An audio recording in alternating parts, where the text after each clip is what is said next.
Awesome. Thank you, Liz. Thank you to the GPFO, IDG, TSX for putting together this great event, and more so, thank you all for taking time out of your schedules. I know it's the holiday season, so appreciate you coming here to hear about our story. So CVW's vision is to really utilize innovation to go out and recover commodities in a sustainable manner while helping move the world to net zero.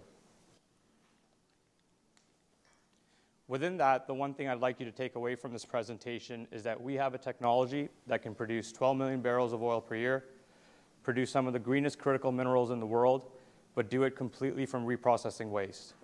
The environmental benefit of this is we can move the oil sands mining process away from utilizing tailings, and we can also decarbonize the oil sands by about 5 to 10%, which would reduce Canada's emissions by over 0.5%. So just looking at our corporate profile, you'll see a big jump in the share price that took place at the end of 2021. That was really a recapitalization of the business that took place. So we had a new group of investors join the company, new board members join the company. As part of that recapitalization, I joined as CEO in September of last year. So really, if you think about it from a corporate perspective, we're all shareholders. We only benefit when our shareholders do well. We all have equity interests in the business, and so our focus is completely on value per share. In terms of our cash position, you'll see we have about $6.5 million of cash on the balance sheet. We have some option and warrant exercises that we expect to take place over the next couple of years. That comfortably gives us about 4 years of run room in terms of our current G&A. At the same time, the comment I always make is, if in 2 years I'm sitting here and talking about our cash balance or having to raise equity to keep things going, I would have failed at my job, and so I shouldn't be around. Really, my focus is, within this year, I need to show that we're no longer just a technology owner, but we're going to turn into a real business, and we need to show our shareholders line of sight to cash flow. Here you'll see some of our board members, as well as one of our special advisors. So very credible group of individuals that have joined. We have Pierre Lassonde as one of our major shareholders. So if you're not aware of Pierre, he created the world's largest gold royalty business, which is called Franco-Nevada. He's bought his position completely on market. He's a big supporter of our business. In fact, I just spoke to him last night, and so he's very much involved.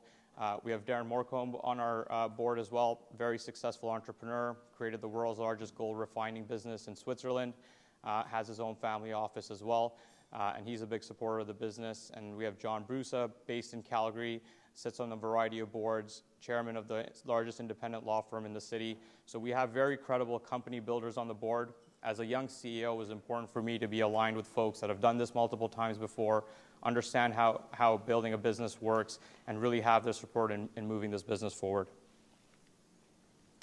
In terms of my background, just so you know who you're investing with, my background comes from the finance space, capital markets. I spent a lot of my career at the Ontario Teachers' Pension Plan, $250 billion assets under management today. I focused on natural resource investing at the fund. Started by doing energy investing for a few years. The landmark transaction I did was back in 2015. We set up a $3.5 billion royalty business in Calgary. Been a very successful business for teachers. Ran the mining strategy for teachers for a few years. And then one of their portfolio companies, that was a joint venture partnership with Glencore that we sold last summer. The great thing about working at a place like Teachers for me was, as a young person coming into a resource space, which often gets some negative feedback, is the fact that anytime we did a good deal, it also went towards a good cause, the active and retired teachers of Ontario. So for the next stage of my career, wanted to do something more entrepreneurial, help move forward a platform, but really do something that had the opportunity to make a difference. And that's what I'm really passionate about when it comes to CVW CleanTech. There's a great underlying technology that will be a great business, but it does it in a way that makes a large environmental and social difference. Alongside me is our Chief Technology Officer, Kevin Moran, who comes from industry, PhD, worked in Syncrude, which is the large Canadian oil sands operation, and he has a similar vision. It's that we can utilize technology to help these operators do a better job when it comes to their environmental performance. So from a macro perspective, strongly believe that the world's going to continue to need hydrocarbons. While oil might be a smaller part of the energy mix going forward, it's certainly going to be a critical part of that mix. In most projections, you see absolute oil production staying flat from where we are today, even if we get to net zero by 2050. So how do we reconcile those two things? It really comes down to utilizing innovation. We need to utilize innovation when it comes to the extraction of fossil fuels and the consumption of fossil fuels. And that's where our technology fits in. Within the energy space, we're here to talk about the oil sands, or as they like to call it in Europe, the tar sands, which often get a pretty negative publicity. You hear Leonardo DiCaprio talking about it when he gets his Academy Award, and so you can see some of that in the background here. The challenge with the oil sands are twofold. One, they produce a lot of waste, which is called tailings. These are the largest environmental liabilities in Canada, currently slated at about $130 billion, which is a discounted value from the future. So the number today would be in the hundreds of billions of dollars if we had to go clean up these oil sands. The second impact that these oil sands have is emissions. So about 11% of Canada's emissions comes from the oil sands industry. Alberta has one of the largest per capita emissions in the world because all of the oil sands exist within that province. So it is a big area of focus from a societal and government perspective and industry perspective to get to net zero. These operators have made that commitment to get to net zero by 2050, and we're really here to help them accelerate do that. The one thing I do want to mention, though, is the oil sands are a critical part of the economy. They make up 17% of Alberta's GDP, 200,000 plus jobs. So there's really no future in which, in the near term, you can see these assets going away. They're a critical part of the energy infrastructure in North America. It's about how do we improve their environmental performance. So if you're not familiar with the oil sands space, there are two types of oil sands: SAGD assets, where they pump steam into the ground and liberate the oil, and mining assets, where they dig up the sand and they put it through a processing facility. Our technology is completely focused on the mining side of things because the mining side of things produces tailings, whereas SAGD does not. That's about half of Canadian oil sands production, about 1.5 million barrels per day. Here on the satellite image, you can see all 6 large integrated oil sands operations. They are operated by 3 very large companies: Canadian Natural, Suncor, and Imperial. These operations all produce about 250,000 barrels per day. So a couple of things I'll point out here is, one, you can see what looks like a lake here. That is actually one of 4 tailings ponds at Syncrude alone. So that is full of waste that's been produced as part of their process. That specific tailings pond is 4 kilometers wide by 8 kilometers long and 100 feet high. Industry loves to call it ponds. A lot of us like to call it a ticking time bomb. This is something that industry needs to address immediately and is a big area of focus, especially from a regulatory perspective. The one other thing I'll say is this region is very much condensed, and so to drive from Horizon all the way to Syncrude in the south, that's only about 50 kilometers. Really the only thing separating assets on the left and the right is the Athabasca River that goes right down the middle.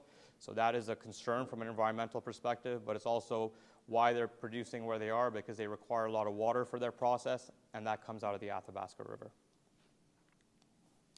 So right here on the top half, you can see an oil sands mining operation. Really what they do is they dig up the sand. It has about a 10% bitumen content. They put it through a series of processes, and they produce what's called bitumen froth. That now has about a 60% content. To be able to now extract that bitumen out of the sand and the water, they need to add a solvent. Very similar to jet fuel, they add what's called naphtha or paraffin. It's a light hydrocarbon. It's the result of the refining process. This light hydrocarbon attracts the bitumen particles. They recover somewhere between 97 to 98% of the bitumen. Pretty efficient process, goes into an upgrader, which is like a mini refinery. They produce synthetic crude oil. Synthetic crude oil is a high-valued product, trades at a premium to WTI. So these assets are some of the crown jewels in some of these large operators. Kearl, which was the last oil sands mining operation built by Imperial, which is ExxonMobil's Canadian subsidiary, spent $20 billion on their asset. Again, gives you an idea of the scale of what they're doing here. The downside to this process is called tailings, and that's what comes out of these plants in terms of waste. And those tailings end up in a tailings pond.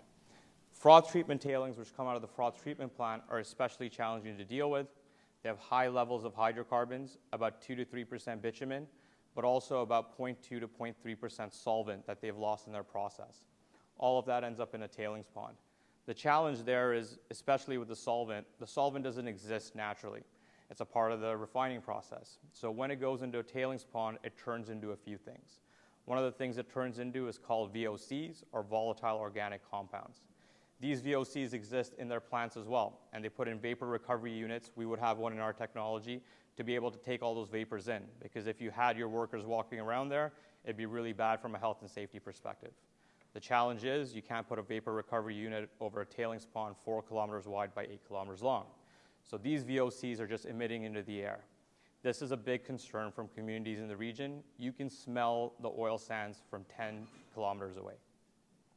The other thing that these solvents like to turn into are methane emissions. There's little bugs in the ponds that eat this naphtha and this paraffin, and they turn that into methane. So on an annual basis, these ponds are releasing anywhere between 300,000 to 500,000 tons a year of CO2 equivalent emissions. Except it's in the form of methane emissions. So that's about 0.5% of Canada's total CO2 equivalent emissions, about 4% of Canada's methane emissions. So it is a big problem, and there's a lot of research that says they're underreporting their emissions by a factor of about 50%. This is really where our technology comes in. So we're able to take 100% of their froth treatment tailings, put it through our concentrator plant, and recover 2 million barrels of oil and 300,000 barrels of solvent per year per site. By doing that, we would completely eliminate the emissions that occur at the tailings pond by preventing that solvent ending up in the pond. We produce our own tailings, which would be ready to reclaim, and so that's a designation under the Alberta Energy Regulator, Directive 85. That means our tailings are so clean that they do not need to end up in a tailings pond.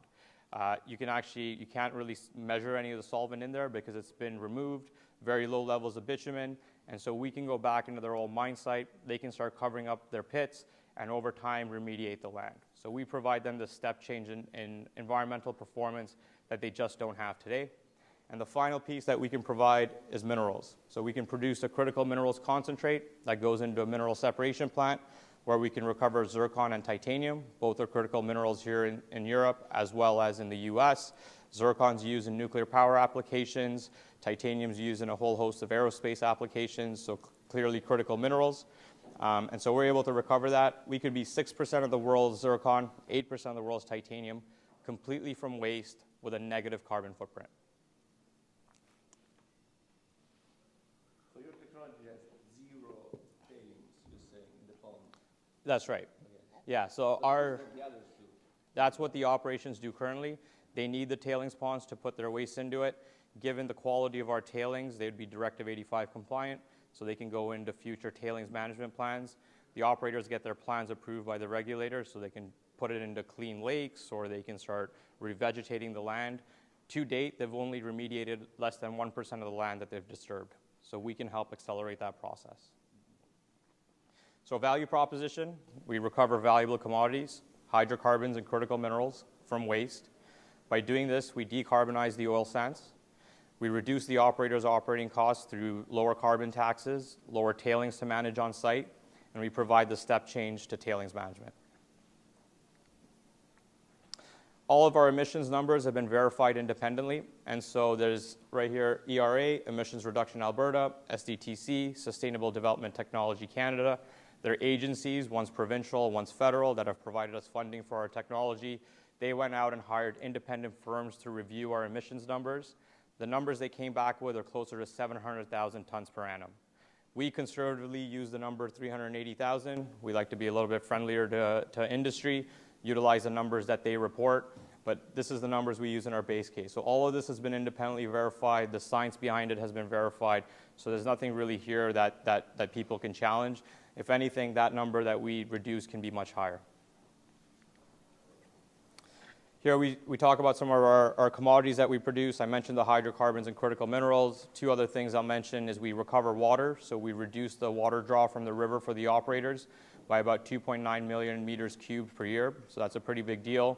We help them with their norms mitigation and pyrite mitigation, which leads to things like acid rock drainage, really bad in tailings ponds. And we also recover heat. So they need to burn less natural gas on site. Big question, what does all this mean from a financial perspective? So here you'll see sort of the three different approaches to development that we've outlined. We put out something that looks like a feasibility study earlier this summer. There's the eco-base model, the eco-flex model, and the eco-max model. What is the difference between these three? Well, the eco-max is really building both the mineral separation plant and the hydrocarbon concentrator all at once. Has a capital cost of about 1.1 billion. The eco-base is just producing the hydrocarbon concentrator in phase one, which provides you everything but your minerals. So tailings management benefits, emissions reduction, and hydrocarbons, except it has a much cheaper capital cost at around 400 million. So this is a better project from my perspective in terms of a deployment angle. This is one of the changes I made when I joined the business. Our EcoMax option is great from a long-term perspective, but asking oil sands operators to dedicate capital over $1 billion to a project that produces minerals that they don't really think about is a challenging proposition. So what we've done is we've refocused the efforts with the operators to say, let's go and do the things that you care about. It has a lower capital cost. It actually has a higher base case return. So at $60 WTI, that has a 30% return.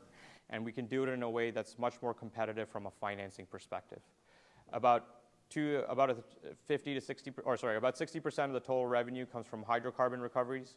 About 25 to 30% comes from actual carbon tax savings that they would have to pay in cash otherwise. And about 10% of the revenues come from operational cost savings for the operators due to having lower tailings to deal with. The one other thing that we're looking at now is doing a mineral separation plant in a centralized location. We saw the satellite image. All of these assets are close together. No reason we need to build 6 MSPs. So we can build a concentrator on each site, truck in the minerals concentrate to a centralized site, and recover the minerals there. Our sense is that's going to be a much more competitive process. So our goal today is let's go get an eco-based model built with an oil sands operator in phase 1, and from there we can think about how we go get the minerals in phase 2. So just this week, actually, this is the first group that's really getting to hear this from me. We put out a press release where we have now secured $625 million in interest on the project finance side with 5 large institutions, both Canadian and international. And so that secures the debt for our first project. The way we've thought about financing our project, of round numbers $400 million, is we would get about $120 million in debt, about $120 million in government financing, $80 million to ourselves, and $80 million to the operators. So about 40% in equity, 60% in debt and government finance. We have now secured the debt piece, so feeling very confident about how our ability to execute there. We also have a lot of confidence around our ability to get the government financing. I've spent a lot of time speaking to the provincial and federal government. I was just there last week. I'll be there again in January. There's a lot of programs in Canada to support businesses like ours. Canada Growth Fund, $15 billion fund. Strategic Innovation Fund, $8 billion fund. Their mandate is to help innovation in Canada to accelerate the move to net zero. So we're bang on for what they're looking for. We have one of the lowest capital intensities for the amount of emissions that we can reduce for the country. On the equity side, that leaves CVW CleanTech funding $80 million and our oil sands partner to fund $80 million. And that takes what was a project level return of about 30% to an equity return of about 45%. So really the transformation that's taken place over the last 18 months and more so over the last sort of 12 months is we've gone from a project that had a $1 billion capital cost, a 20% return, and no ability for our company to finance it, and asking the operators to fund a whole $1 billion, to today where it's really, you can get a 45% return as an oil sands operator, you only need to put in $80 million of capital, and we've de-risked our entire value proposition. People often ask, where are you in the development cycle? Well, this is the result of over 15 years of research, development, and engineering. Over $100 million has been spent on this technology to date. About $50 million or $55 million of that has come from us. About $35 million of that has come from the provincial and federal governments, and about $20 million have come from the oil sands operators themselves. We've also generated an IP portfolio of 21 patents, and so that's what secures our IP. It's a long cycle business. You can't go start researching today and have a technology ready. We filed our patents in 2011, 2012. We were only ready to deploy really in 2021.